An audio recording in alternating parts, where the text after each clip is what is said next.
Okay, sandpaper. Blinded by drunk stiletto, this lady was stamped on by this other woman with a stiletto heel. She had broken her eye socket in 16 pieces. She feels like a freak now. She can't go out. She's got no confidence. I mean, it's just another... A stiletto, if I...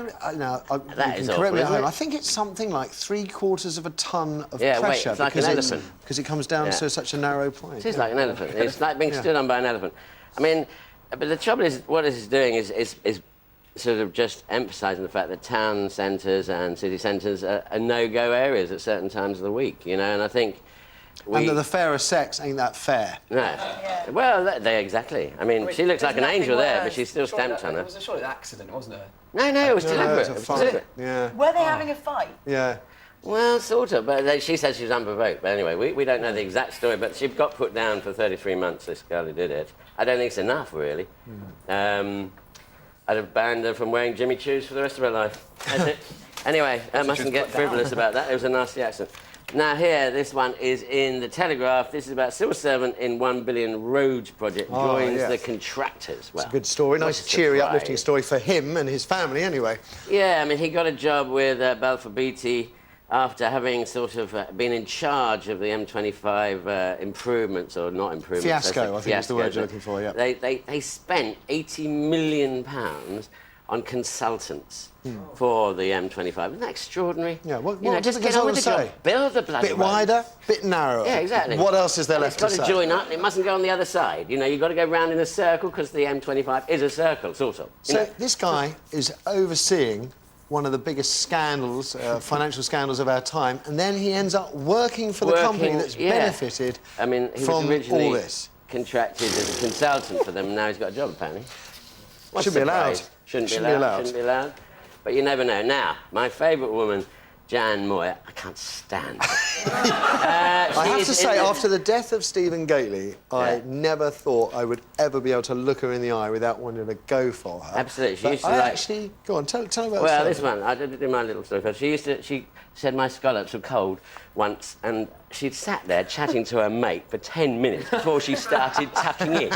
Anyway, that's another story. Here... It's a personal... I mean, it was personal reasons. I was very pleased to be able to get this vendetta out of my system. Anyway, so go on. She basically has said that people are tweeting. You know, Amanda Holden had lost a baby, very incredibly sad. I didn't tweet her, but so many celebrities did. And she says it's a really impersonal way and just gratification, self-gratification, self-importance, tweeting their condolences instead of getting on the phone or writing a nice letter as people used to do. Doing something private and personal. They want to be seen to be... No, I agree with her in this case. After the Lily Allen situation, I agree with I noticed, because I'm on Twitter, and I noticed that people were even atting Lily Allen, so Lily would have seen it, you know, about the situation, but not necessarily in a sensitive way. And not that Lily would have been looking through messages necessarily on there at that time, obviously, but I don't think it's a very personal way to do it either. She's got it But then, conversely, my nephew died, he was killed a couple of weeks back, and they opened a Facebook page,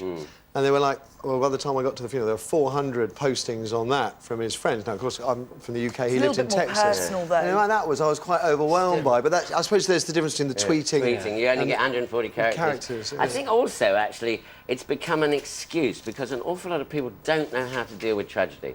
They don't know how to address it on a personal level.